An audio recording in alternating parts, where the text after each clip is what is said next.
It's okay. No worries. No worries. It's okay.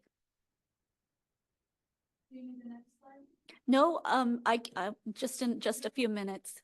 So if you guys want to just take a look at that picture, that's one of the families that we're working with. This was during the summer, and these are the kinds of activities that we bring for families to engage their children in play. And they look like they're having lots of fun. I can't wait till summer to have those kinds of things again. So, but it is time for the next slide. So I'm gonna just keep moving forward. If you, next slide, Lynn, thank you.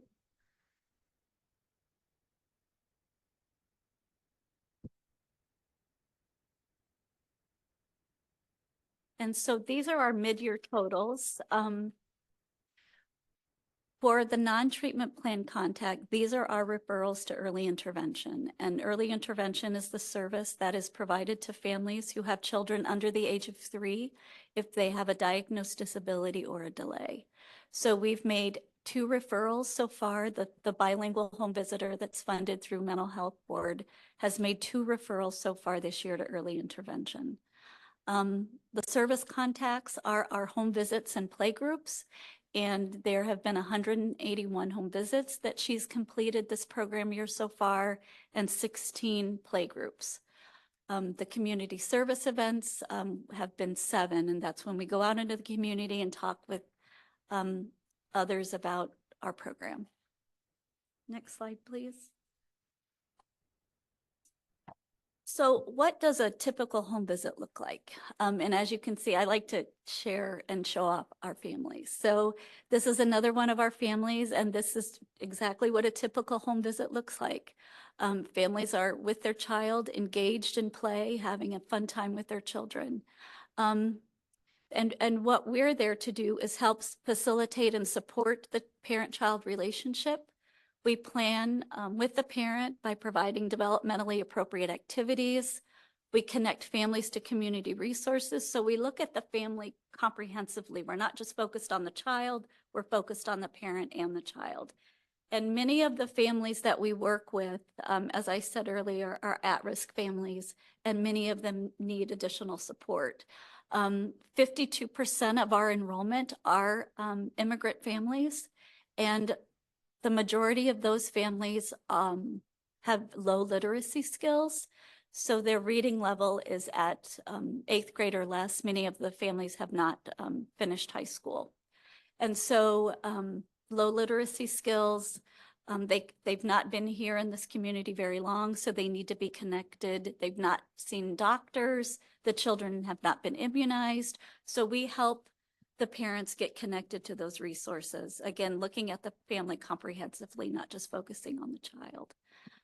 We also set goals with the parents twice a year. We look at parent goals, parent-child goals, and family goals. So working on that with the families as well. So next slide, please. And again, this is another picture of one of our families. And as you can see, they're playing with a toy that is a developmentally appropriate toy. And we have a grant through the United Way. We co-wrote a grant with the home visiting program with Champaign County Head Start to provide, they're called Ready for Kindergarten kits.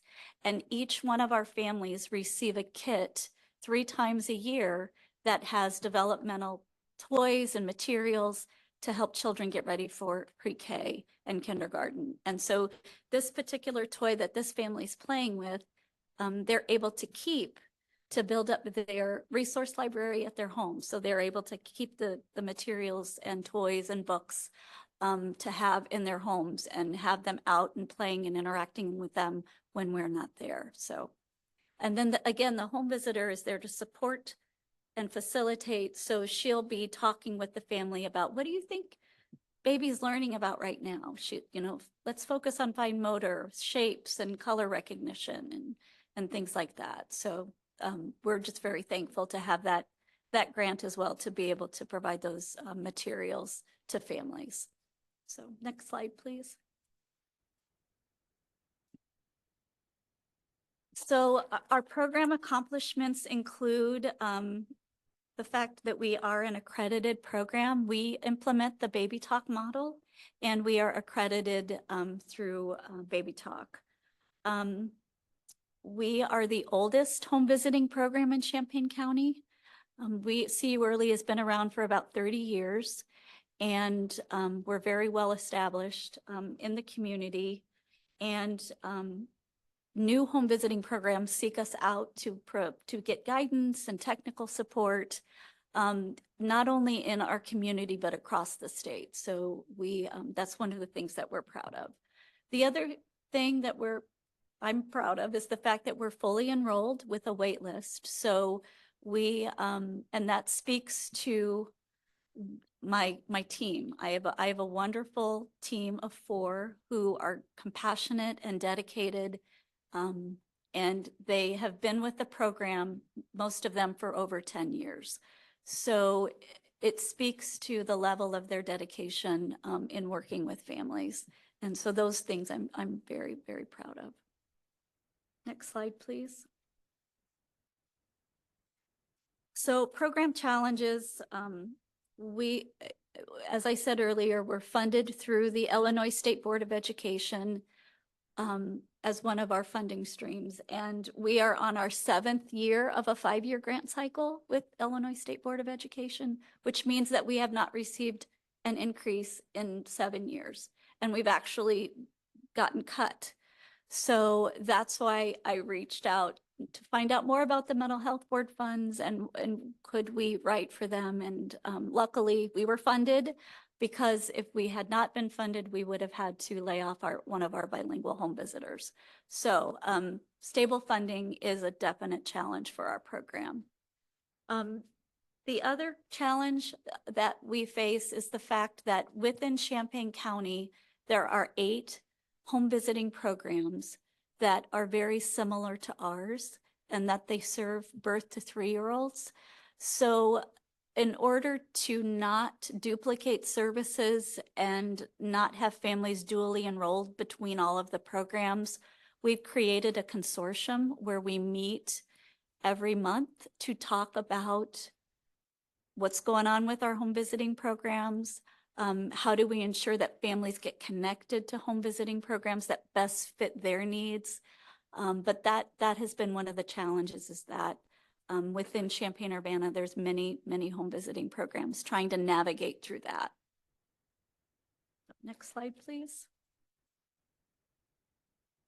So the goals of our program, every year we conduct a self-assessment in our program that includes parents, it includes community members, and it also includes our staff. And we usually have our self-assessment in May of every year. And these 3 goals came out of that self-assessment. And one is to strengthen the Parent Community Advisory Board. The second one is to strategize the implementation of 2 observation tools for home visitors. So right now I'm working with 2 different observation tools, and we're trying to figure out a way to streamline that and only have one. And then this came directly from parents, is providing play groups at varying times of the day, of days of week, to allow families to attend. So we were offering play groups in the middle of the day, and we found that many of the families were not able to attend because they're working. And so we are now offering play groups in the middle of the day, also in the evening, as well as on Saturdays. And we've seen if families can't make it to the middle of the day play group, they're able to come in the evening or on a Saturday. And that's helped with our attendance for play groups. So next slide, please, Lynn. So another piece to the self-assessment is the fact that we ask parents to complete an anonymous survey every year. And we know that CU Early works because 100% of the respondents that completed the survey said they feel comfortable with their home visitor and the activities help them be involved in their child's learning. 100% of the families stated that CU Early provides them with child development information related to their child. We help motivate them to try new parenting strategies, and we help families find helpful resources in the community. So that's all I have. Do you have any questions for me? I actually had a couple of questions and I apologize if you stated it. How do folks get like referred to this program? And um, if someone's referred, do you ever get much pushback or anything like that? What do you mean by much pushback? I've encountered sometimes when you say, hey, we want to help you with this, people be like, I don't need help with my parenting. So just wondering if there's any pushback with people just not wanting maybe a stranger in their home or don't yes, tell me what to yes. do. Or Yes, absolutely. So there is a stigma with, oh my gosh, you're going to come into my home. Do I want that? And of course, we're like, whatever you feel comfortable doing. If you don't want to meet at home, we can meet at an alternate location, whatever you feel more comfortable with. We get referrals from community agencies. We get referrals from doctors' offices. We get referrals from, again, because of the consortium that we've created with all of the other home visiting programs, we're able to get referrals from them. And again, because we're pretty well known in the community, a lot of the community agencies, Empty Tomb, doctors' offices, they'll send referrals to us, and we're housed in Urbana Early Childhood School.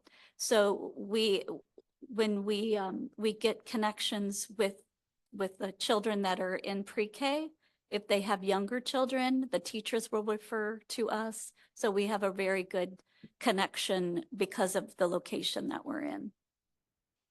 Yeah, and I mean, the first point of you got to build that relationship. You got to build that trust, and whatever the parent feels comfortable with is what we try to do. So, yeah. Great presentation. It looks like you're doing a great job.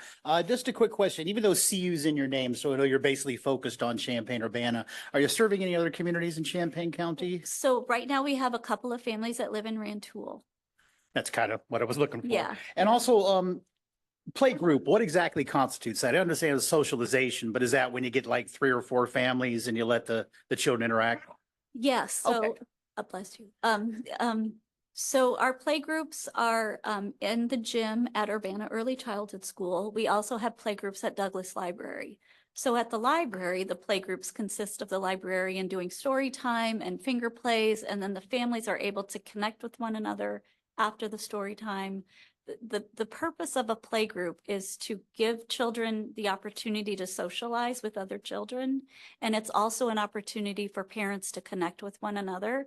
A lot of times parents are very isolated, and it gives parents an opportunity to get to know one another and realize that they're not alone.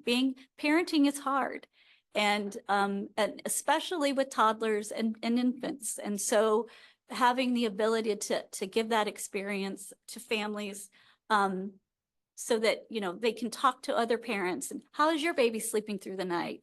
Is your baby rolling over yet? Is your baby, tell me about your pre-K experience, that kind of thing. So it gives children an opportunity to socialize, get ready for pre-K, and it gets parents an opportunity. That's what I was looking for, the parental piece. I want to make sure we were just dropping the kids off and going on about their own thing. We set up our play groups at Urbana Early Childhood School. We set up our play groups like a classroom that's developmentally appropriate for infants and toddlers. So they're getting that play experience, and parents are engaged with them so we have different themes every month, and parents are engaged with their children in play during those play groups. Perfect. And just one last thing. You said you had a waiting list, only 4 employees though. Is that just a money issue? Yes. Okay, that's all I wanted to hear. Yes. Perfect. Yes. Great job. Keep it.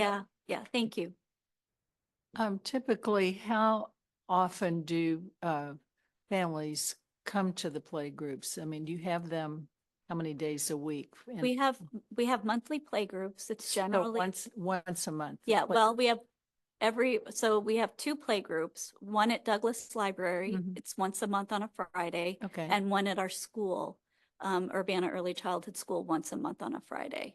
And so 2 play groups a month, and we have very good attendance at those play groups, surprisingly. We generally have between 20 and 25 families that attend the play groups. That's wonderful. Yeah. Thanks. And they give input. Our families give input as to what they'd like to see, what activities they want to have offered during play groups. And so they're an integral part in our decision making. when planning play groups. So So we've learned that, so much of things are related. If individuals are not able to make it to playgroup, is there a handful due to like transportation? yeah, so we are able to provide transportation. We are able to have a cab company pick families up. And the one good thing about our program too is that we're able, home visitors are able to provide transportation. So we pick families up, bring them to playgroup. We have a cab company that brings families to playgroup. So that really helps with getting families there. So yeah. I just wanted to thank you for your presentation.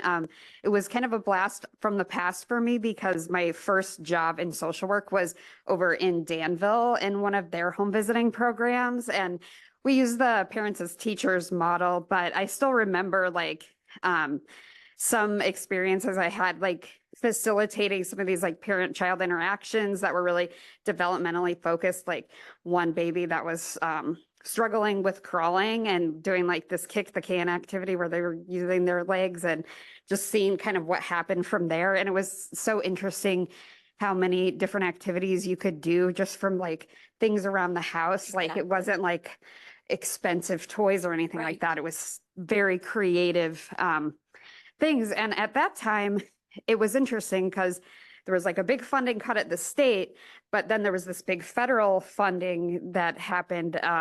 They called it McV. I don't know if that's actually how you pronounce the acronym, but it did make me think about just hearing about you talking about the state, changes to funding over time.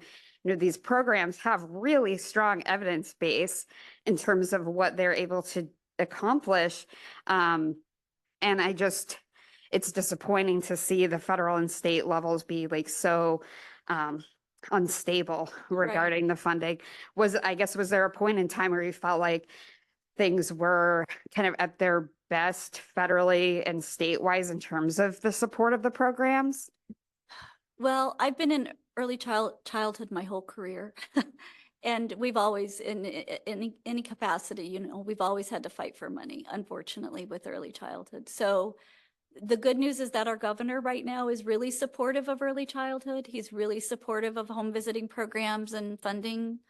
Our grant is actually under the Early Childhood Block Grant.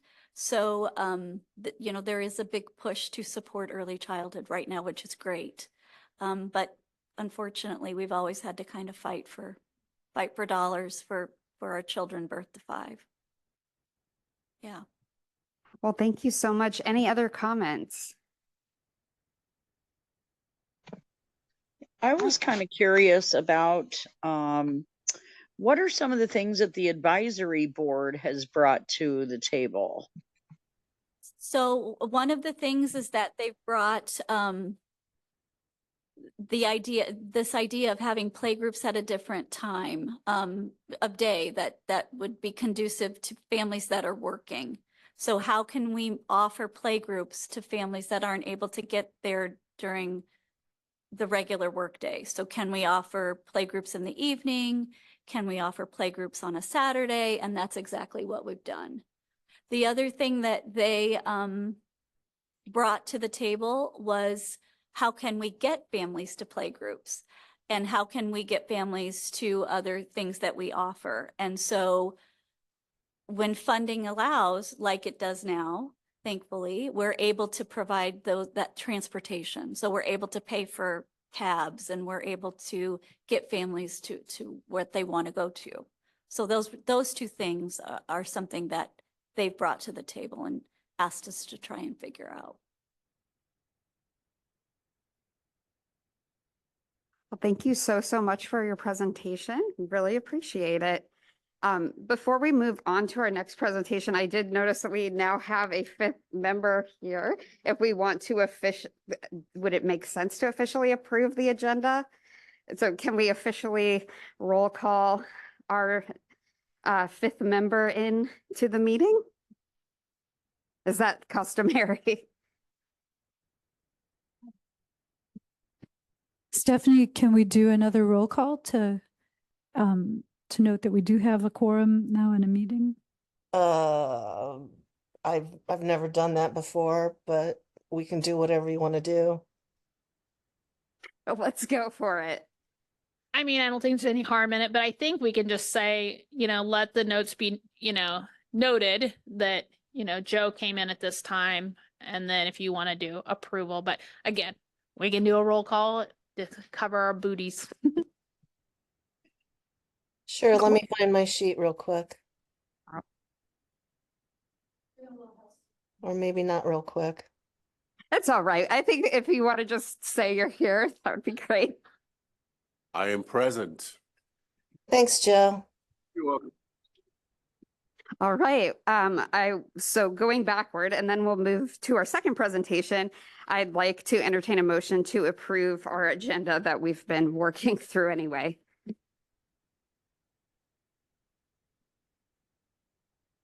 All right, we have someone has motioned, Elaine has motioned, and Joe has seconded. All those in favor of approving the agenda, say aye. All those opposed, same sign. The ayes have it. The agenda is approved. So now we will skip back forward and have Leon introduce our next speaker. Awesome. Thank you, Molly. The next dynamic presentation you will hear is from Races, and Jaya Colasetti, the executive director, and Kayla Moore, therapist, will provide an update on their program, the Sexual Trauma Therapy Services Program. You want to take the mic spot? You go ahead. Okay. You got it. All right, before we start, I do have some cards I'd like to pass out if anybody's interested in doing an activity. It's completely optional, but as a therapist, we like to do our little things. So for folks who might be online unable to hear that, Kayla is passing out some cards. Part of being a therapist is being interactive and using multiple modalities. So she's just sharing an activity with anybody who would like to consent to participate.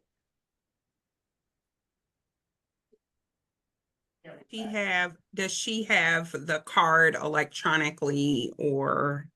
We can scan them and send them along for inclusion in the minutes. Okay, thank you.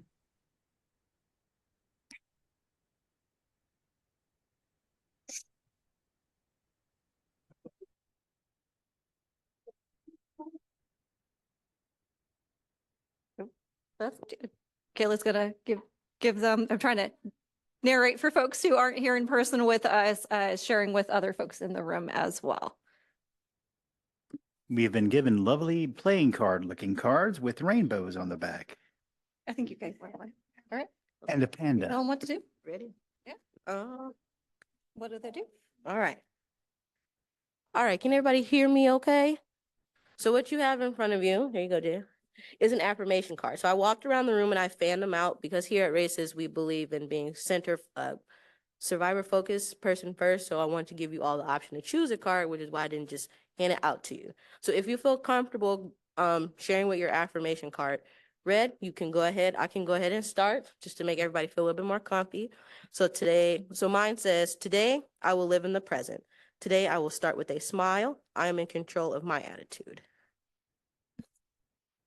We want to go around. I will read mine as well. It says, today I'm happy. Today happiness and love will fill my heart and soul all day. Today, I am curious. Today, I will open my mind and explore new possibilities and opportunities. Today, I am brilliant. Today, every idea I have is creative, thoughtful, and full of potential. Today, I am focused. Today, I will be productive and feel good about doing the hard work that I need to do. Today I am kind. Today I will make this day count. I will do something kind for someone. Today is a fresh start. Today is a brand new day that I will embrace as a new beginning and make the most of this day. I think the universe is working on me. Today, I am ready to receive love. Today, I am open to being loved by another healthy person. This is so perfect. You're not going to believe it. Today, I'm excited. It's always true, right? Today is going to be the best day ever. Also, something I say every day. Thank you. And then I Folks did in give the some back? to the folks in the back. If you feel comfortable, you don't have to. Your choice. Today I will breathe. Today, as I face challenges, I will call a mental timing. I will consciously breathe with my eyes closed and focus on slowing my inhalation and exhalation. Thank you. Today I move forward. Today I see each obstacle as an opportunity to learn and Today I am adventurous. Today I will get out of my comfort zone and try something. Thank you. And again, we're happy to share, especially the ones that probably folks couldn't hear through the mics. But yeah, we can jump in. Yes. Anything Thank you, everybody, for participating. I appreciate it.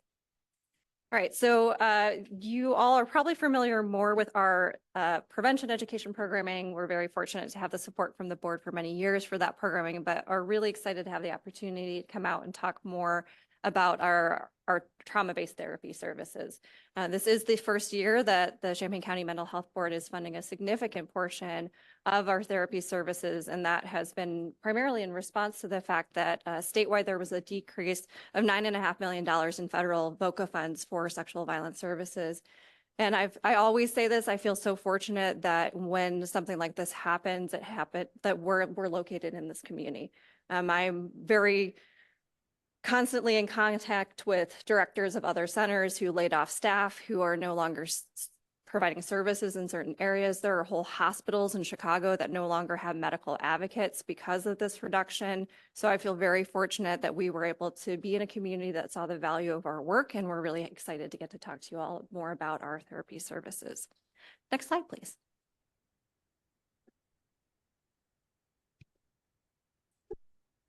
Excuse me. And so I'll go ahead and talk to you all about our counseling team.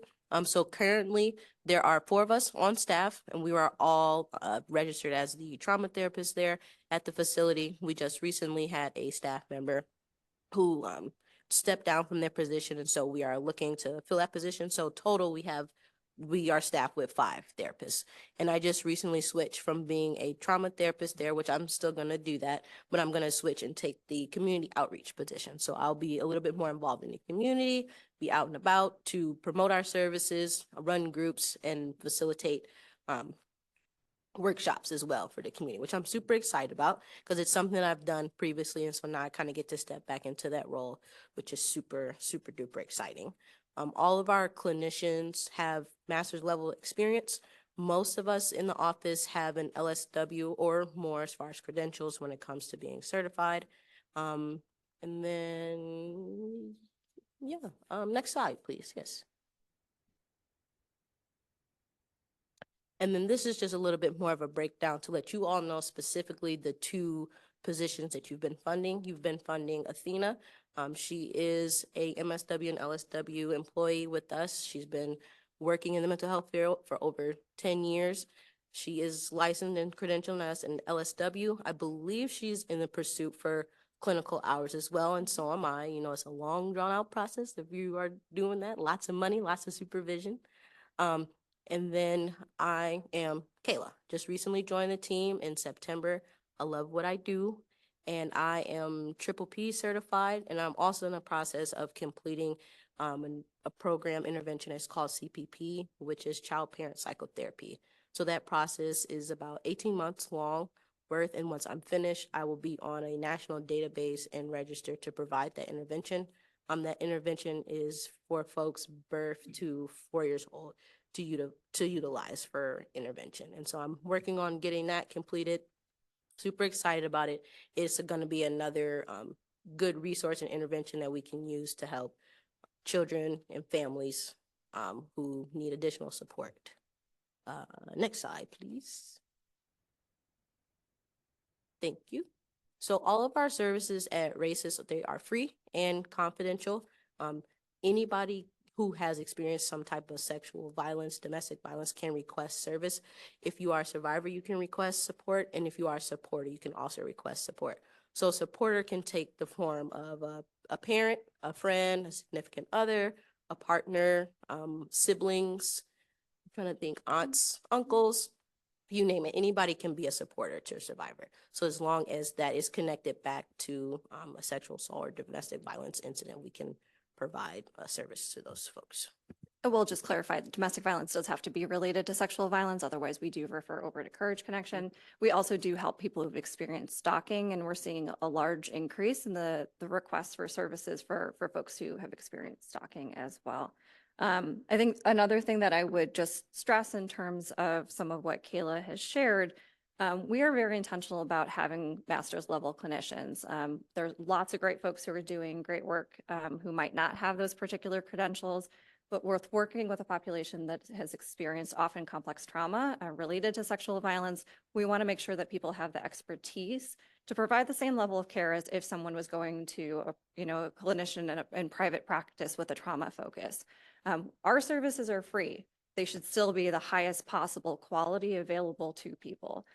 We also have an additional benefit in that when we say that we're confidential, we have absolute privilege. So most mental health privilege is a qualified privilege, right? So if someone is a therapist at another agency or in private practice, if there's a court case and a judge, if they get a subpoena, the judge says, I'm going to review those records, the judge has every right to do that. If we get subpoenaed, we can say, no, you cannot have them. Our privilege is absolute. So unless there is a waiver on file, we can quash any subpoena that comes in. And that is something that is specifically included in state law and is very important for a lot of our clients who might be concerned about other people knowing that they've experienced sexual violence or stalking. Okay. Yes, ma'am. Thank you. Next slide, please. About our intern. Okay. Alrighty. So next up, we will talk to you all about our service area, who we serve. So we serve any individual who has experienced sexual violence or trauma over the age of 3. We serve the following counties, so Champaign, Fort Douglas, and Piatt. At some point, it would be nice for us to take on some more counties, but baby steps first, serve the folks that we have, and then move forward from there. And then we offer different types of counseling or therapy service. So we can do individual groups, family, and like I said, we do also run like different types of support groups. So that would be like our group counseling. And we will definitely talk to you all a little bit about what those look like as well. Next slide, please. Anything you want to add for those? No, I think on the next one. Okay. Alrighty. And so next we have the different type of clinical interventions that each of our therapists use. So this is a brief list of all of the interventions that we've either been introduced to, we've used, either some that we are learning a little bit more about or developing our skills for. And so we use all of those to interact with our clients, but not limited to just those. So for example, I just recently got registered to do the EMDR training, which I'm super excited about. I believe, and Jaya, correct me if I'm wrong, we are probably one of the only agencies here in this area that offers EMDR for free. Any other location that you go to for services or therapy and you want to participate in that particular type of intervention, you do have to pay for it. But because our services are free and confidential and we are nonprofit, that is free for folks. They have the option to request a service if they want it. We don't force it upon anybody if they want that, but we offer it as an option if it's something that they like to try. Research has shown that it is very helpful for folks who have experienced severe trauma. So just a little bit more in terms of our numbers for treatment clients. We currently have 93 in Champaign County. We also have quite a few that we plan to serve through this grant related to our medical and legal advocacy services. It's been interesting to see that medical advocacy requests have not been quite as high this fiscal year as last fiscal year. I think some of that is a residual effect of the pandemic, where we saw an incredible increase in sexual assault cases coming into the emergency department. But we have already provided services to 78 individuals in the emergency department. Our criminal request for support during criminal cases has increased this fiscal year. So we have about 7 different cases for criminal cases, 22 civil, and then we have an additional 24 individuals who've requested more general support services who might be receiving other services as well. The need for case management and access to other services has really increased in the clients that we're serving, especially since some of the COVID-specific programs have started to end. We're really seeing people struggle with things like food, rent, How are they going to get places? So we're doing our best to meet those needs or connect folks with other services best we can. We don't differentiate in our database between when we're just providing information and when it's a direct referral, but we have provided either information or referral over 1,000 times this fiscal year already. So I think other than that, just highlighting, we also said we were going to be doing community events, which we've been very active in. Our staff overall has participated in 16 different community events this fiscal year so far. We're very excited to be providing crisis intervention services to the performances of Usual Girls at the Station Theater. We will have folks on site for every single one of those performances because they are talking about sexual violence, and we'll be doing a talk back with their during their last performance as well to make sure that we're engaging in that conversation with the community. So having this larger team is really important for us to be able to engage with the community in a variety of ways, in addition to the direct therapy services that we're providing. I think we can move on to our next slide. Yeah. Excuse me. So next up, we'll talk about you all with our wait list. Unfortunately, since we are an organization that does provide free services, we have experienced an influx of folks wanting to come in for services. And because of that, it does kind of limit the amount of people that we can serve right at that particular time. And since our services are free, we don't close out people right away unless that's something that they're requesting. So anybody can have that counseling or support as long as they like to. So if they want it to be short term, just for a couple of weeks, couple months, they can have that option. And there are some clients who have been coming back and forth to races for years and they haven't ended their services yet. So the way it works, you get on the wait list for therapy. We would do an intake. So some people call the hotline to get put on the wait list. Some folks can call the office directly to request information and referrals. We try to get back to people within 72 hours to complete a screening questionnaire. The screening questionnaire is a detailed list of questions that determines best fit for services, who would be a best match for them therapeutic wise. And also there's a portion that kind of asks folks, what's your availability like? What's the best time of day to give you a call? Is it safe or okay for us to leave you a voicemail, to even leave you messages? Because some people do not feel confident or safe enough to leave voicemails, especially if they are currently running from a situation or fleeing. They don't want people to know that they are trying to access services or support. And we try to be very mindful and respectful of that to keep people's confidentiality at bay. And then we would do the same thing as well for groups, complete an intake session. Same thing. We also have a wait list for groups as well. And like I said, we'll talk a little bit more about groups and the way that they work. They work a little bit different. And so like I said, we do have a wait list. So sometimes it does get kind of backed up. And so what we do, we go through bi-monthly, go back through the wait list and call folks that we haven't been able to get in contact with who've requested service. And most of the time, folks, when we call back, they either will decline services because they've found somewhere else in the meantime, they've moved out of state, or that situation has either been resolved. Some people have changed phone numbers or relocated because of the situation, and we're unfortunately no longer to get a hold of them. But we do keep everything still written down and documented just in case we need to go back to it, or if it ever gets pulled or audited or what have you. And it might sound like, I mean, I know anytime someone's talking about a waiting list, it's unfortunate, right? When I came back to races as the executive director about 2.5 years ago, we only had 2 therapists on staff. It had previously been 4, but during the pandemic, there was that decrease. We're at 5 now, and we still have a waiting list. So we'd love to continue to grow. The need is there. But like Kayla said, we also don't just kick people out. There are a lot of centers that do provide free services, that they cap the number of sessions, and I understand they want to reach a wider range of people. But the way we understand trauma and being survivor-centered is that they lead, we follow. So it's important for us that people are able to decide when they're ready to disengage from services and make sure that they've actually received the support that they need or want in that moment. So that is important for us, but we also recognize, right, that we do see that attrition where people are dropping off while they're on the waiting list. And so that's where our therapy team developed that process of doing the initial screening and then checking in, right? Is there a referral that we can provide for people? Would it be helpful to have a crisis intervention in-person meeting to kind of support them until we're able to get them in with a therapist on a regular basis? Because that period of, if someone gets to the point where they're ready to reach out for support, we want to be able to provide it as quickly as possible. But unfortunately, sometimes we are still looking at months out because we do have that need that exceeds our ability to meet it even with 5 full-time therapists. Next slide, please. Alrighty, hotline. So here at Races, we offer a free 24-hour confidential hotline that folks can use to request medical advocacy that is after hours. So if it's a Monday, Wednesday, or Friday past 5 p.m., they can call that number and get any type of support that we can offer. And then Tuesday, Thursdays, 8, if it's after 7 p.m., they can call that number as well. It's crisis intervention. It is available, like I said, 24/7. It is ran by Races staff and volunteers. We get, who knows how many number of calls we get a day. It depends.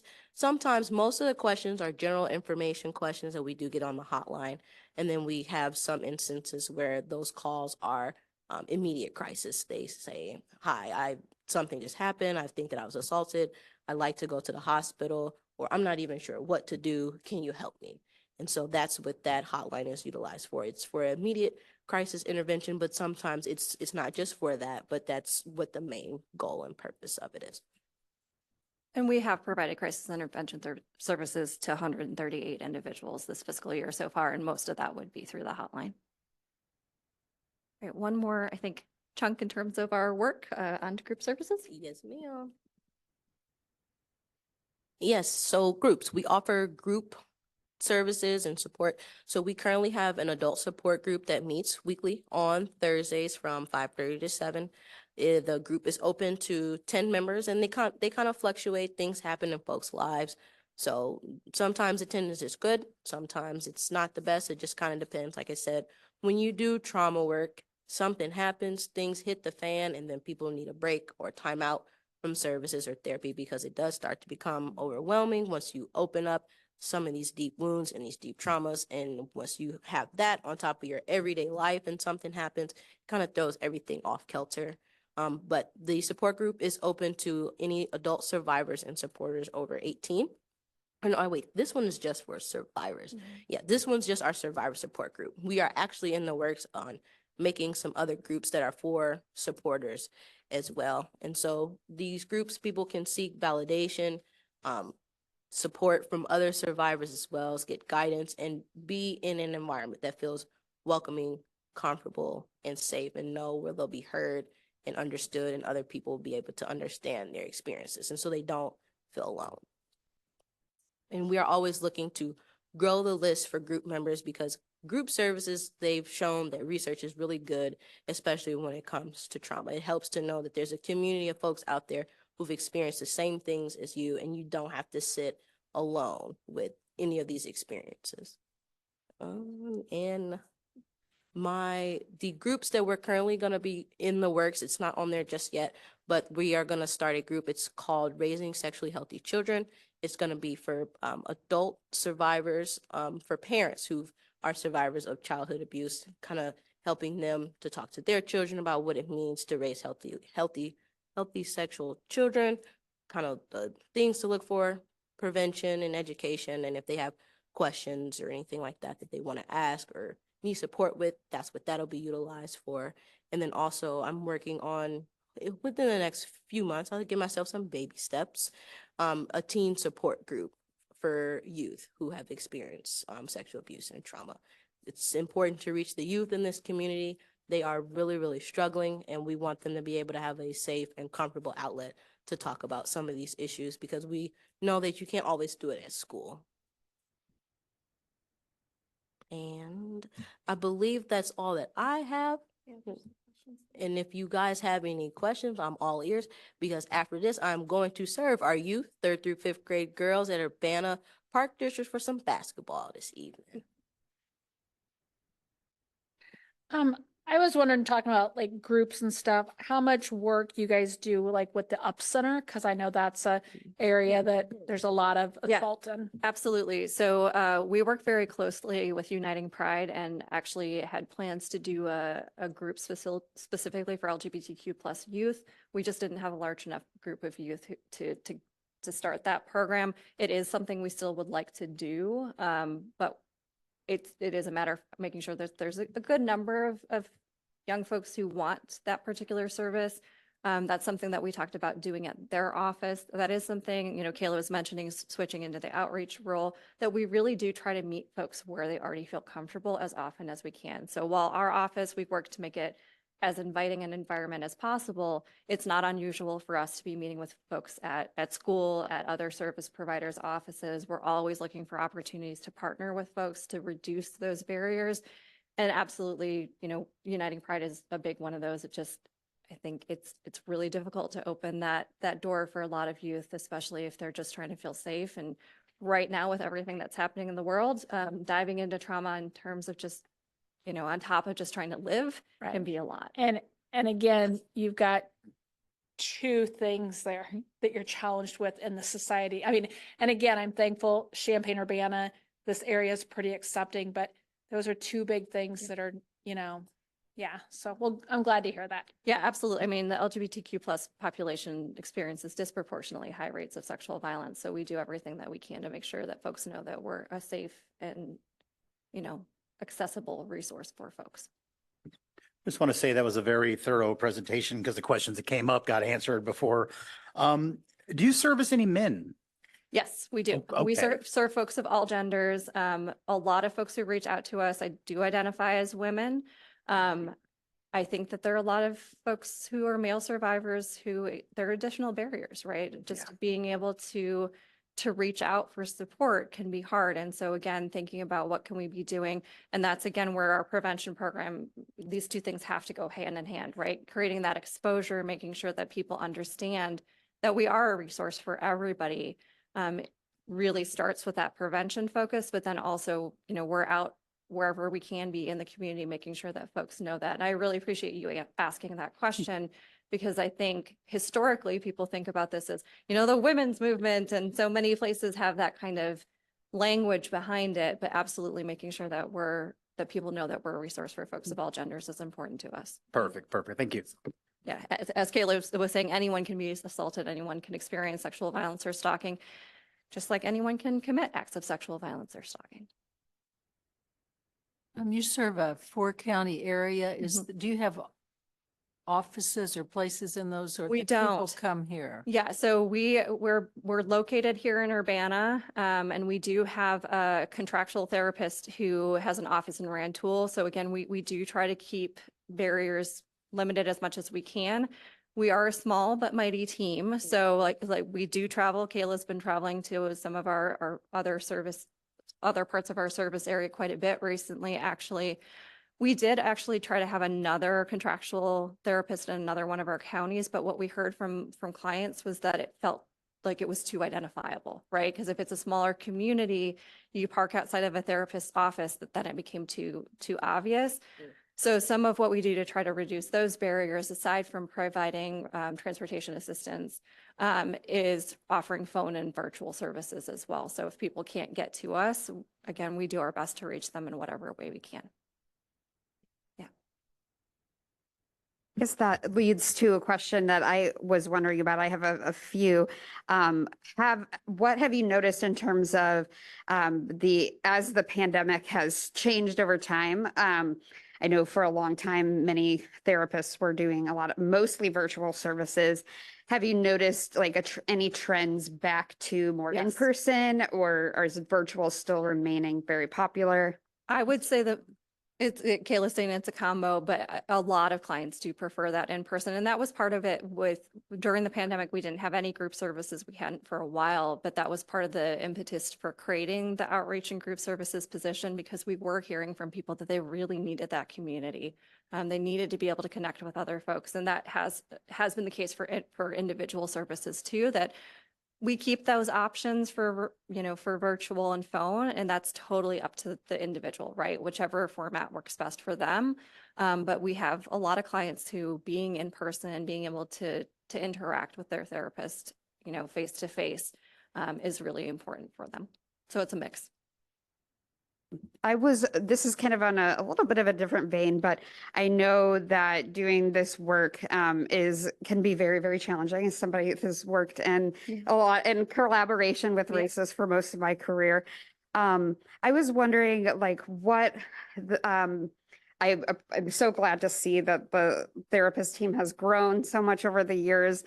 How do you all, I guess, balance, taking care of our community Yeah. and taking care of yourselves Yeah. and like balancing kind of caseloads and things like that? Yeah, absolutely. I really appreciate that question. I can certainly say for myself as the executive director that that's essential, right?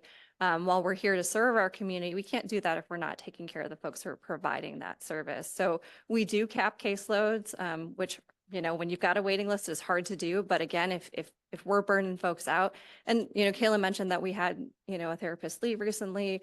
They went into private practice. We had one other therapist who's left during this fiscal year because they moved out of the country. What we're hearing when people leave is that they're not leaving because they're dissatisfied with our office, but because they're moving on for other opportunities. My goal, and certainly Kayla can say how effective this is to make sure that we are being really in tune to how are folks doing, whether that's related to the clients that they're serving, whether that's related to events happening in the world or in our community, because those things impact our clients and our staff as well. But really being intentional about making time for folks to engage in healthy practices, not just self-care, but also what is the agency's responsibility for caring for folks, whether that's continuing education, whether that's providing adequate time away when folks need it, and absolutely making sure that we're not asking people to take on too many clients, even though it's really hard to say, I'm sorry, you have to wait. I'd rather ask people to wait a couple months than to wait a couple years because we can't find the right person. I don't know if you'd add anything. Yeah, I think you did a good job at explaining that. I would say what I've noticed about working here at Races, they do make sure that they make sure that the employees have what they need in order to succeed. So for the counseling team, we utilize biweekly supervision, individual and group. So we get supervision with an outside contractor, and then we also have supervision with our direct supervisor who has their LCSW. So I have weekly supervision with them, and then I meet with another individual every 2 weeks to get supervision as well. I utilize my own therapy as well to help cope and balance and regulate with taking on this role. And we also use each other. The work environment there here at Races is very good. Everybody has each other's backs as far as checking in to make sure that folks have what they need mentally. And we just try to do a good job at communicating with each other is the best way that I would say that we do. It's trying to keep a good work-life balance. It does get challenging at times. Past few weeks have been a little hectic, but I think the best thing that we do, we're a team. We don't let anybody suffer alone. I do have one last question, kind of, and this I think reflects back on the last presentation as well. Looking at how the funding has changed over time, I still remember when Races was down to only you working there, Jaya, back in 2016, I think. Yeah, I just saw a few days ago that there's potentially going to be more cuts to VOCA coming, and I wondered if you could speak to that and what the landscape is for funding at the federal and state level. Yeah. Because once again, I'm concerned about these higher levels of funding advocating their responsibility to take care of the communities. Yeah, what is in the proposed federal budget would be a significant decrease across the country. Again, in terms of VOCA, there are a lot of organizations that are working to try to address that fact. So we'll see what happens with that. There are also conversations. There was some funding that became available to sexual violence services during the pandemic. There's some significant efforts to try to make that long-term, which would certainly make a difference as well. We're also seeing our coalition, the Illinois Coalition Against Sexual Assault, actively lobby the state to increase funding. So sexual violence services, we do not lobby. We're nonprofit without any registered lobbyists. We let our coalition handle that. But general revenue funding from the state has remained flat for about 2 decades in Illinois. So currently statewide, it's a $7 million allocation. ICASA, our coalition, is asking to increase that to 20. Just for reference, domestic violence services recently increased to 50 million. So It's, you know, still not on par, but it would make a significant difference. So there are definitely efforts. There will actually be a rally in March that I'm happy to share more information as I have it at the state capitol to encourage our state to adequately invest in survivor services. But yeah, it's a constant question of, you know, what is going to be the impact of the federal legislation?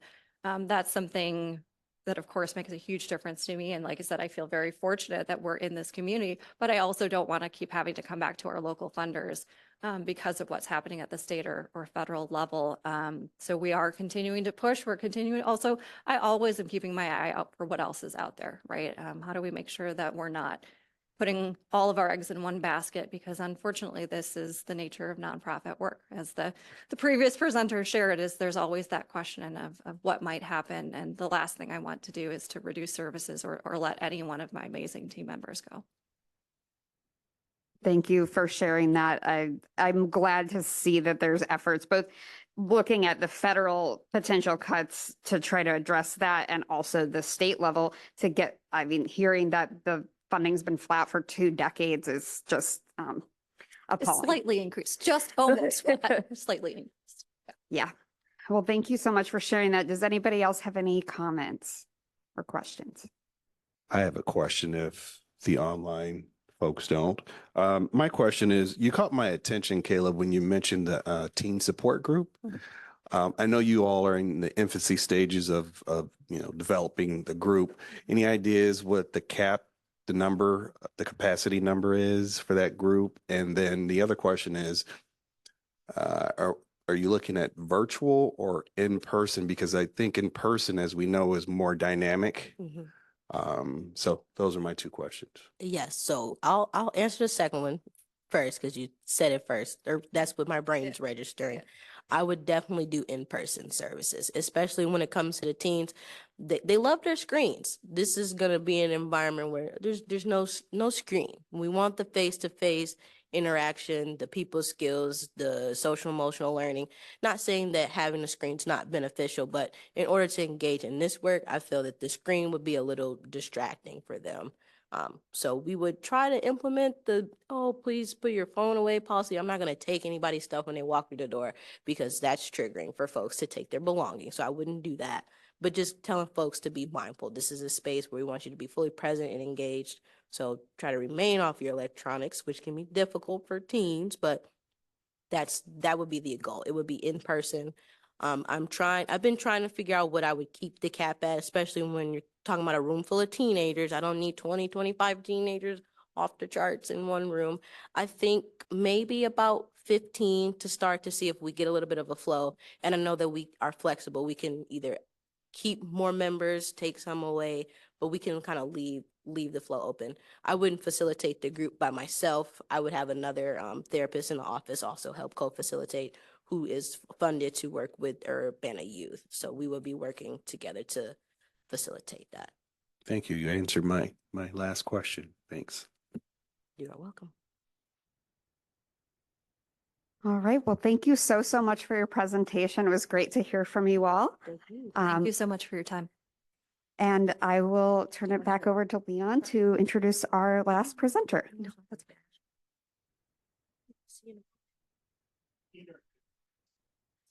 Hello. You did? Are the cards somewhere? If I can collect those back so we can reuse them. I'd love to keep my card, but you can have it back. There you go. Thank you. That's a good.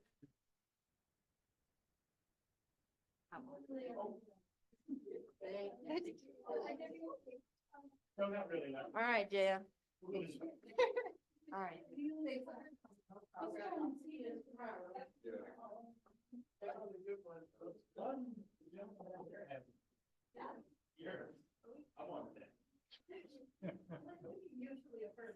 I guess it affirmed the entire community. Would be held in.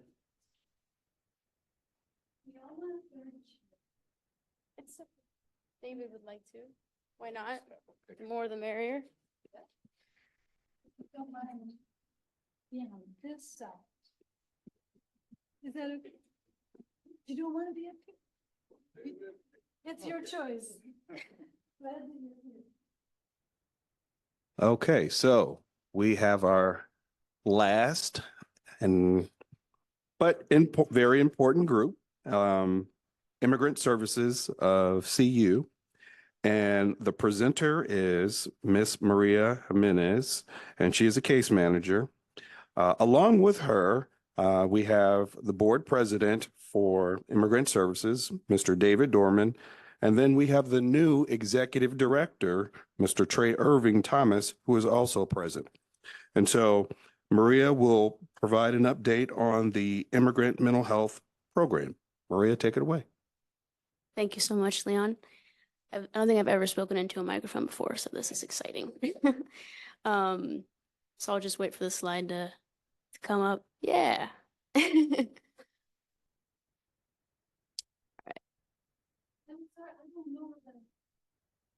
Present. That's okay. It should do. I can see.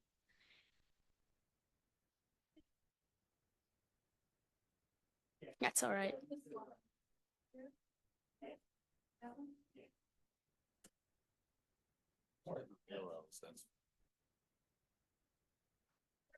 All right.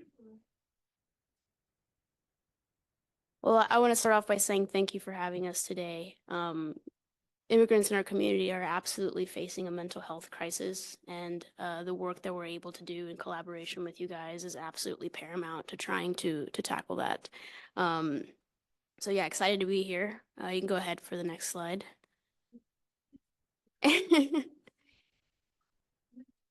That's okay.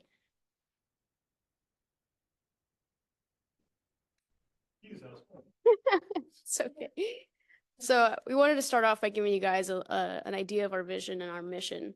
You might have to move the people there just so, yeah, it's okay.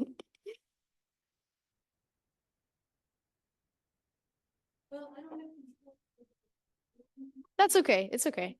So, our vision is a future where every immigrant, refugee, and asylum seeker finds a welcoming and supportive community that empowers them to thrive. We envision a society where these individuals not only overcome challenges, but also embrace opportunities. To me, that word thrive is incredibly important because we're dealing with a population that is stuck in survival for many reasons, for lack of resources, because their lives are being uprooted from the only home they've ever known, and they're coming here to try to live a better life. And so we don't just want to give them the resources to be able to make it on a day-to-day basis in terms of survival. We really want to continue to establish a relationship that highlights their skills and their talents and the things that they would like to bring to the community, and help them learn how to integrate those things, as hard as it may be. And our mission is centered around aiding new immigrants, refugees, and asylum seekers in their journey to integrate into our community. We are dedicated to helping these individuals make a transition from dependency to achieving complete self-sufficiency, enabling them to become valuable contributors to our community. So I already touched a little bit on that, but I definitely want to highlight the self-sufficiency component, because when you're working with a population that faces lack of language access, meaning they can't just walk into any place and be like, yeah, can I have this service, or I need this, or can you help me with this? Language access is a huge barrier to being able to navigate your community. So as service providers, we're very susceptible to going into these spaces with them and doing things for them, right? Oh, I'm going to fill out this form for you because it's easier if I do it than if I translate every single line on this 3-page form, right? So as much as it would make it easier for us to just go into these spaces and do, we really want to promote autonomy. There's nothing probably more disempowering than coming into a country. I'm an immigrant myself, so I can speak to that. And not knowing how to navigate anything, not knowing traffic laws, not knowing that, oh, when the weather's bad, things close, not knowing how to navigate all of these things that we all take for granted. So we don't want to create a codependent relationship in which these immigrants and our clients are not able to navigate anything without our help. We really, really want to, like I said, promote that autonomy and help them be able to navigate things on their own, which means taking the time to slow down and teach things for the very first time. So yeah, next slide. So I'll go over our programs and our services. So as a case manager, our approach is incredibly holistic. It supports our clients in various aspects, conducting depression screenings, connecting clients with mental health services, legal aid, addressing concerns like food insecurity, medical care, housing, employment, education. One thing about this population is that the need is great and the needs are also intersectional. So it means housing is an issue. There's, a medical crisis as well. They're not able to access healthcare the way that other populations are. So whatever it is that they might need, I think a lot of it comes down to advocacy and just being there to help them navigate, being a person that they can have alongside them to support them as they learn how to navigate everything. Transportation, this is a pretty critical one. One thing that I'll say is that 3 of our most important programs are not funded. So they're through unrestricted funds, which is incredibly difficult, because it means that we're often in the position where we have to choose how and when to help. So with transportation, we have individuals seeking asylum who have maybe been in the country and in Champaign for only 2 or 3 days before they come and find us, right? So they're coming to us with absolutely nothing and just documents that say, hey, you have to go to immigration court on this date. And if they don't, they face deportation, right? Even if they do qualify for asylum. So being able to coordinate to get transportation for them to go to those court dates. Maybe some of them came in through the border in New York, but they're here in Champaign and their appointment is going to be in New York. Okay, well, our staff knows how to change the address so that their appointment is going to be in Chicago, right? So it's about making that more accessible and helping them even know this is what's going to happen. We often buy bus passes, but bus tokens to Chicago, train passes. If we can't find a volunteer, we have a volunteer approach with that, where we like to have someone that's able to actually drive them and help them navigate. But whatever it is, our approach is to try to make sure they get to where they need to go, because those appointments are critical. Warehouse, this program extends a helping hand to new immigrants by providing gently used furniture and household items. This initiative operates through our volunteer-run warehouse, fueled by donations from our community members. So one thing you learn about us is we love volunteers and we try to incorporate them as much as possible. This program is also critical in the sense that you have individuals that maybe have a place to stay and maybe it doesn't even have a fridge, doesn't have a lamp, doesn't have overhead lighting. Maybe they don't even have pots and pans. They don't have a bowl to eat off of, whatever it might be. So being able to sit with them and rely on our warehouse to be like, okay, this is what we can provide. So they have some items to put into their new home. A lot of immigrants are living with up to like 6, 7, 8 other people that are not even their family sometimes. So this is, like I said, incredibly important. Emergency food assistance, again, is another program that we have that's not funded, but the program provides emergency food assistance to new arrivals or immigrants who are facing an emergency need for food. This one's kind of hard just in the sense that it's really difficult to define what is or isn't an emergency food need, because if they're coming to you, it likely is already at the point where it's an emergency. We try to prioritize families with kids, of course, and there's different barriers that we face there. Bus passes, this is one of my favorite ones. In collaboration with the Community Foundation of Illinois, bus passes are paid for in full for immigrants as to provide them with an accessible means of transportation. So being able to navigate your communities, being able to get around and go to where you need to go. Maybe you learn how to go somewhere on your own, but can you get there? So this is, again, incredibly important. And having that collaboration with Community Foundation of Illinois makes it much more accessible. We can get approval for a bus pass in like 1 or 2 days. And then as much as we can, sometimes we find ourselves in situations where we're helping clients learn how to use the bus system, because language access comes into that as well. So we're really just here to try to help in whatever way that it is that we can. Next slide, please. So I'll focus a little bit more on that mental health program.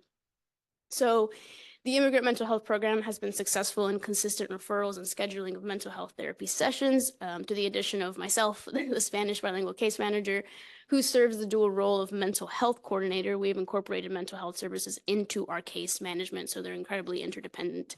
For the past fiscal year, ISCU has been covering the cost of mental health services provided by our partnership with Community Health Partnership of Illinois. CHP takes on a holistic approach to client care and provides health and wellness checkups for each client to determine physical health as well.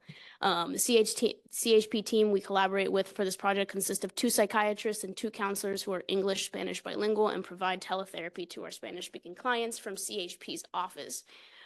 So a thing to note there that I think I'll actually give an example of like a client situation. So if we had a client that was undergoing DV and was referred to us for mental health services, and prior to being able to ease into the idea of sharing this very, horrendous trauma with a mental health practitioner, her major concern was first her own health, right? Had she been exposed to an STD, all of these things. So we really enjoy being able to collaborate with them in the sense that holistically our clients are going there and getting a health checkup, and then they're beginning their mental health sessions. And of course, not all of them want to have that health checkup, but it's just not something that's very accessible anywhere else to them, particularly not for free. So we're very proud to be able to offer that. I think one thing that you'll notice that I'll touch on again later is that this is just English and Spanish. As you likely know, immigrants don't just speak Spanish. So that's definitely a goal for us in the future, is to continue to expand these services so that we can serve every community that is an immigrant, which means a lot of other languages. Next slide. Service plan. So once a client has been referred to CHP to receive services, a service plan is created with training from the ICU board member who has their LCSW. Our case manager conducts the PHQ-9, which is a 9-question diagnostic tool utilized to assess the presence and severity of depression. As the client completes their first 6 sessions, we remain accessible to each client, meeting their needs outside of mental health, using the organization's resources and services. After 6 sessions, we perform the post-screening assessment utilizing the same screening tool to discuss progress. So obviously this has very logistical benefits, but I will actually say, being the one that conducts the screenings, there's a very powerful moment that happens when you're going through a PHQ-9 with someone and they start to realize that maybe they didn't think they had depression, but now they're like, wait, I haven't been sleeping well. My appetite has gone down or gone up, or, all of these like somatic symptoms that are part of mental health that maybe we don't necessarily correlate unless we've had the education to, with it being like depression or anxiety or whatever it is. So there's like kind of like an aha moment that happens in that session where somebody starts to have that mind and body connection that I think is crucial anytime we're talking about mental health. And yeah, continuing to provide the case management and continuing to provide resources and staying available. So not just making the referral and being like, okay, it's in CHP's hands now, but staying there, because sometimes maybe they want to debrief with you. Maybe they want to tell you how it's going. Maybe, they're sure their mental health needs are being met, but they can't quite relax into it because they're still facing all of these other things that other resources are needed to meet. So yeah. Next slide. And then these are the mid-year numbers. So non-treatment plan contacts, 263, service contacts, 65, referrals, 61, and community service events, 4. Next slide. And then program highlights. I chose a success story for this one. It's very near and dear to my heart, but a young mother and her 3 children immigrated to the United States from Honduras after her husband was assassinated. The mother describes her arrival into our offices as miraculous, as her family and her almost died several times while fleeing violence, sickness obtained from homeless shelters, and the delivery of her baby in transit. She originally came into my office seeking assistance with food for her and her children. Upon taking the time to hear her story, she shared how traumatized she felt that her 12-year-old daughter had become. She described that her daughter was unable to sleep at night, unable to be in the dark, and having anxiety nonstop throughout the day. I shared with her the mental health services we could offer, and she was elated to hear that she and her daughter could speak to someone in Spanish. She then felt safe enough to express that she also felt she herself would benefit from therapy. Thanks to our partnership with CHP, she was able to have her health assessed, which she was concerned with after all the illness they contracted during their travels, and they both have been assisting therapy ever since. I think I'll touch on this as the slides go on, but one very powerful thing about this position and about working with this population is that sometimes you're the very first person that this individual has ever had a trauma-related conversation with. You're the first person they've ever disclosed, yeah, sometimes I do wonder if my mental health isn't okay.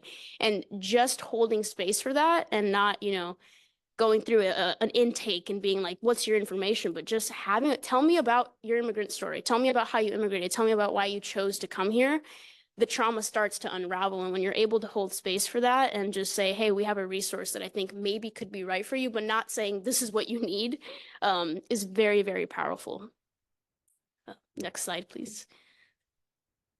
Challenges, one of many, but due to social stigmas within the immigrant community and a lack of awareness around mental health, at times it can be challenging to reach individuals out in the community. Typically, it can take long sit-down sessions with the case manager to ease the client into accepting mental health services as a tool and resource that could work for them. For this reason, the marketing of our mental health program is not usually as successful out in the community as opposed to the case management approach, which takes time.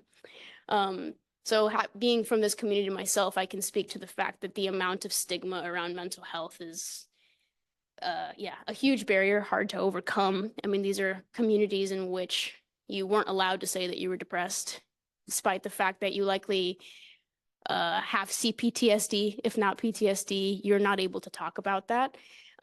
So being the first person often that's ever introducing to them how, hey, therapy is not just for people who are crazy, because that is the stigma that people come with, and being able to just kind of, bounce off how talking to someone else about it can help them begin to process it in a new way, is, incredibly important. So it's not always just like, you have a client come in and you're like, hey, by the way, we have a mental health program. And they're like, oh, yeah, awesome, cool, sign me up. It takes time to establish that relationship, to establish that safety, and for them to see, oh, wow, I'm really benefiting from talking to you. I wonder if I would benefit from talking to someone who is actually trained to do it. So, yeah.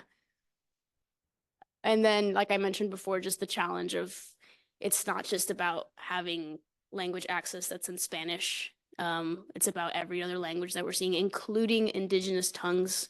So there's always efforts to keep gravitating towards how we can draw that in and how we can provide those services. Next slide, please. Future goals.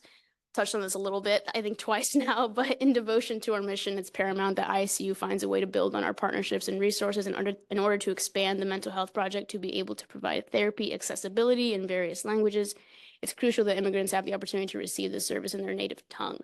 So we've talked about a lot of different things. I think one thing that is worth mentioning is that prior to me starting here at ISCU in May of last year, I worked at Courage Connection, where I was working with immigrants that were not only being abused by their intimate partner or by a family member, but also by the system because they were immigrants, right? So the trauma was a lot to unravel. And I had no resources because I couldn't put them through Courage Connections resources and say, okay, got this, now you can go to one of our therapists, right? Because we didn't have a therapist that spoke Spanish. And so this is a crisis that I've seen now for several years. And one of the things that really drew me to ISU was the initiative that they were taking with saying, this is something that we need to address. Maybe we don't have everything else figured out. Maybe we don't have all the funds for everything else figured out, but mental health is absolutely something that is non-negotiable. So we've talked about going out in the community and having workshops with local therapists in the area who speak other languages and just presenting to them the importance of immigrant mental health and saying, hey, this is the struggle that we have. Unless we have some kind of partnership or some deal with someone, like it's very difficult. So that's something that we've considered doing. But yeah, it's definitely important that we expand just in the sense that CHP is not always going to be able to meet our quota for sessions that we have. So, okay, next slide. Oh, there we go. I think if you click it again, there's a picture. There we go. So as a case manager, I'll do my best to answer your questions. If I can't, then I'll have to refer to my support system here. Okay.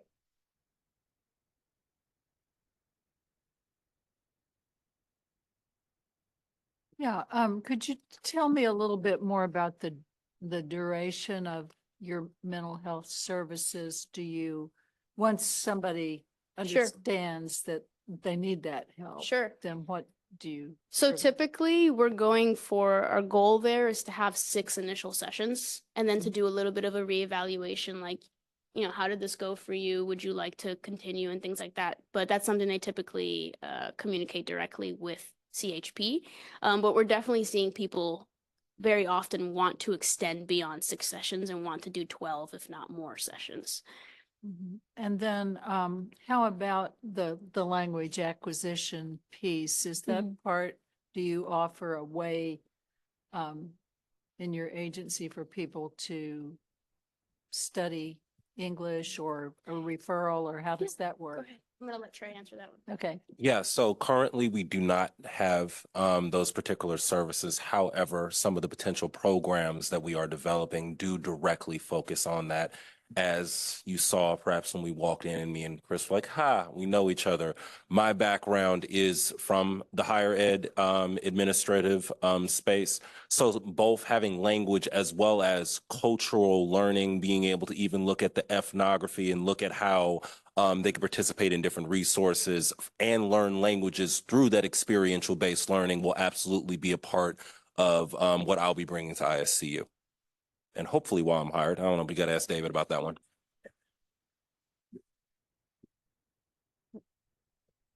So who are some of your like other funders? Do you get like federal funding? Do you get state funding? David, correct me if I'm wrong. As far as my awareness, I'm not sure there's many federal funding opportunities when it comes to serving immigrants. So all of our funds are state funds. Do you want to? It sounds cooler on this.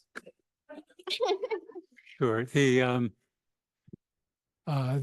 is a national and international structures for refugees, and there's lots of funding for that legal category of immigrants, which are supported by the national government.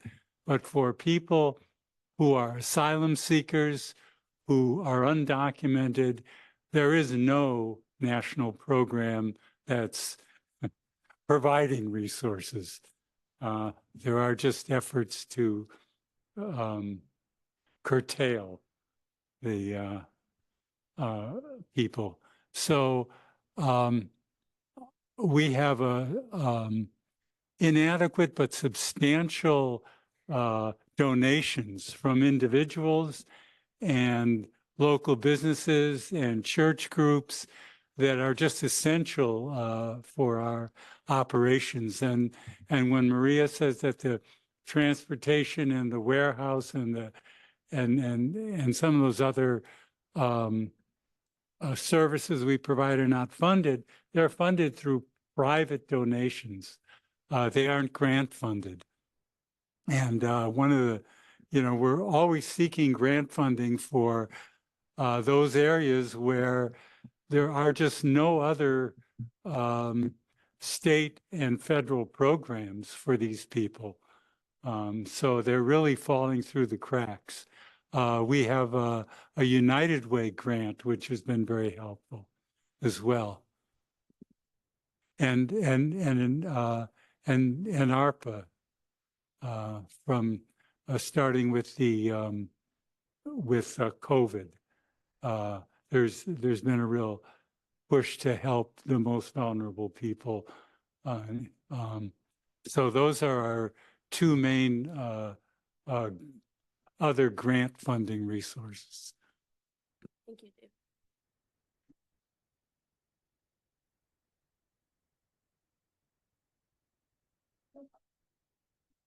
Okay, first, the warehouse. Do you have a website or a page where I can get the address to that? Yes. I'd like to throw some stuff your way. So do you have Yeah. a web page or do you just want to give me an address? We do have a webpage. We're located in the basement of the Champaign County Public Health Building, Okay. alongside the Refugee Center, an immigrant cooperative essentially. And then our warehouse is located in that building. Okay. So it's not typically set up in the sense that we have individuals come through the warehouse and kind of do like, oh, I need this, I need that, I need this. The warehouse is storage for us. But we do have like essentially like an intake that we complete with clients to be like, what is it that you need? And then we'll deliver the items directly to their home.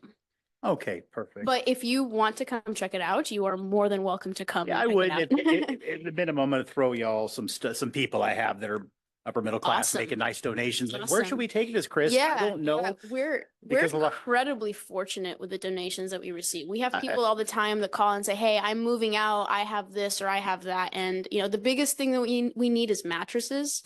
I But help you there, any one of those. but I understand why, But, definitely. you know, anything that's donated is you know, we don't take just anything, but the things that we need and we know that we I hate it we when can people try to provide. donate. Yeah, we basically don't. is their trash. Yeah, we don't It's do like, like, come oh, on. just drop stuff off and we'll see what we can do with it. You know, like we still want to make sure that we're providing items that have some longevity to them. We don't just want to be handing out, you know, scraps and things like that. But yeah, we're really lucky to be able to have the warehouse so close to our own offices. And nothing I want to point out, there's probably not a way to do this, but I wish you get some funding from the University of Illinois. Before I went back to academia, well, listen to where I'm going, maybe the same place you were thinking, Trey. Before I went back to academia, I worked the restaurant circuit 20 years.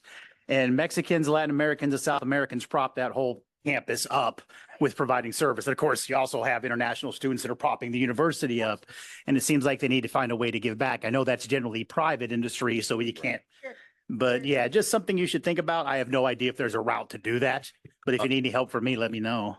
We will absolutely take the help side for sure. I will say that we are making a push to get UIUC and Parkland more involved, but the way that that happens, as far as I was concerned, is like I said, I've already brought this experiential based learning component. It's that we need to offer something to the students. There's a lot of like social work courses or higher ed courses that will try to get students to be involved within organizations. A part of what I know, I've already, like, when I swear I did it from the first day that I was here, it had already been put into motion. It was kind of creating an experiential based institute that shows how do you work with migrant communities in the first place? Because though we've brought this language barrier up so much, there's a cultural one. There's what Maria brought up about what help that they're willing to accept. And if we just come in at it with a saviorist mentality, which UIUC often does, we're going to fall quite short. So yeah, there is definitely programs in place, and then also ethical data collection for researchers that would be there, because if you could research migrants, we need to tell you how to do it ethically and allow them to be able to, with their organic intellectualism, guide where they will be going. I knew I liked you. I might.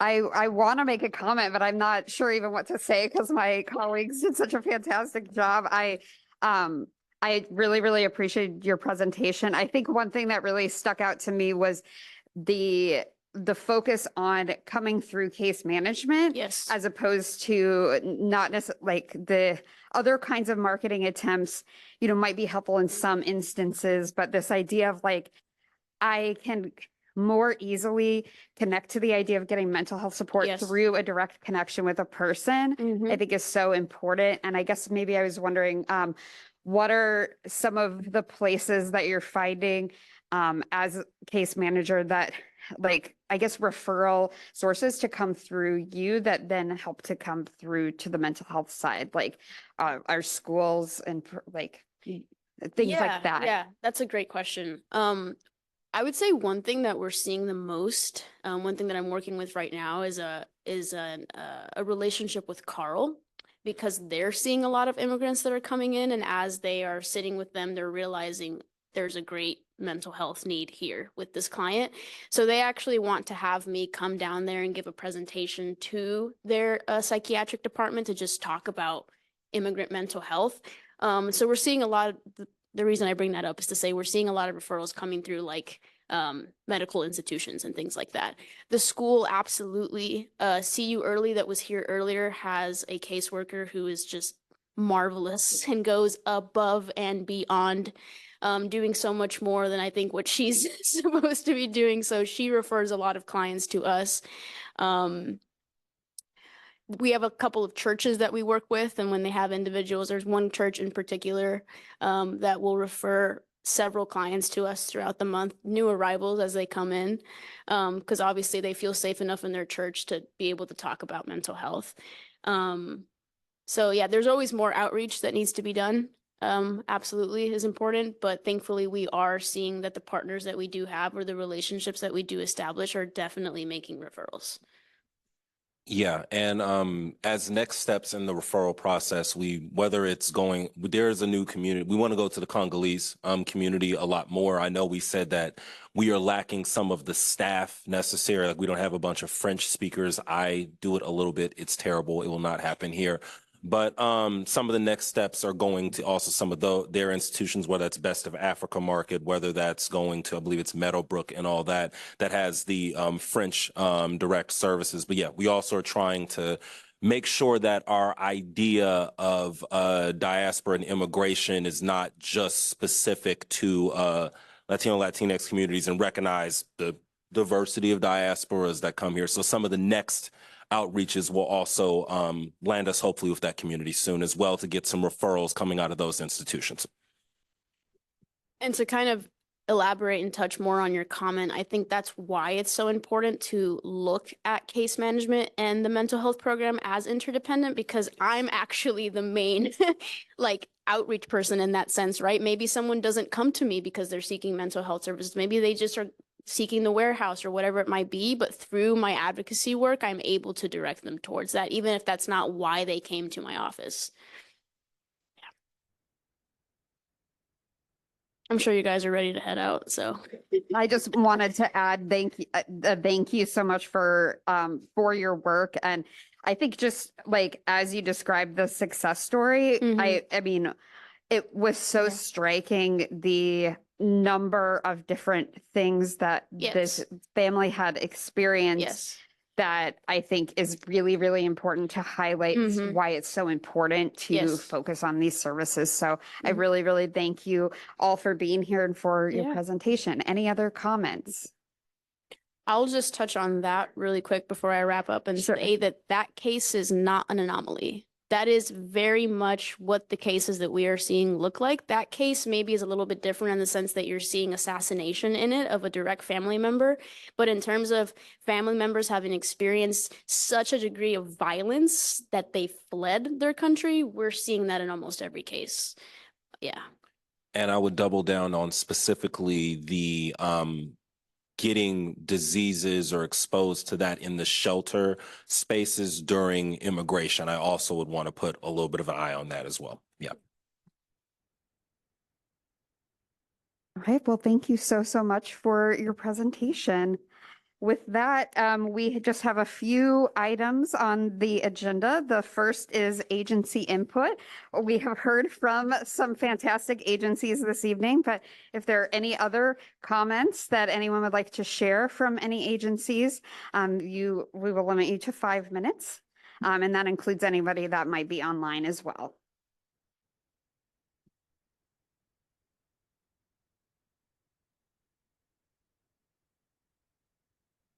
Probably no one on the chat.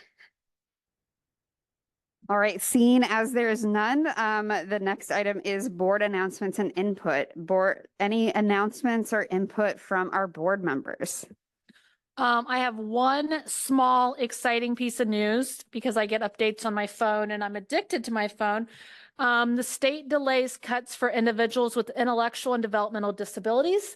They've pushed it off till at least July 1st.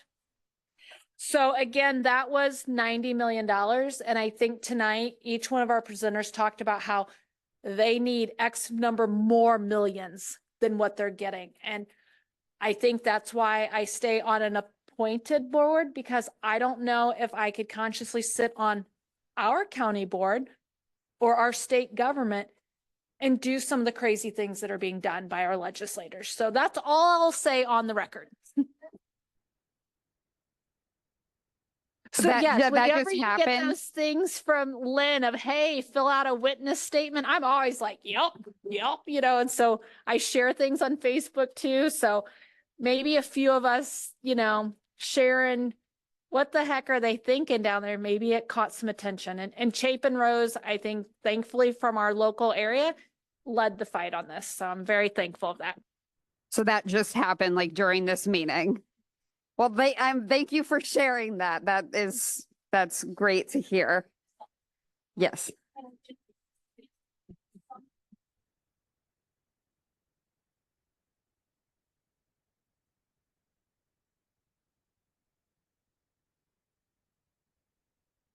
Any other board announcements or input?